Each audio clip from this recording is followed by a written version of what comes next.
አንዴ እንዳተሰልፉት ረመዳን ነው። አንድ ውስጤ ዱዓ አደርግላችሁ አለ ይላደርግላችሁ ነው። አሚን በሉ። ሀጀር ዓለይሃ ሰላም አላሁ ስብሓነሁ ወተዓላን ቀጠራቲ ማኢ የውሃን እንጥፍጣፊ ጠብታ ጠየቀችው። እስማኤል ተጠምቶባት ማለት ነው።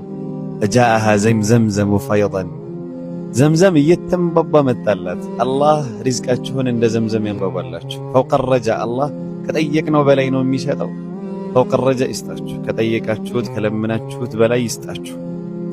ኢብራሂም ዓለይሂ ሰላም ወደ እሳት ሲወረወር ምንም የሚያውቀው ነገር የለም። ማረፊያው የት ይሁን ይብረደው ይፍጀው የሚያውቀው ነገር የለም። ፈቀጥ እነሁ ያዕለም እነላህ መዐህ አላህ አብሮት እንደሆነ ብቻ ነበር የሚያውቀው። አላህም ሆኖ ማለት ነው። አላህ ይሆናችሁ በሐጃዎቻችሁ በሙሉ አላህ ይወከላችሁ።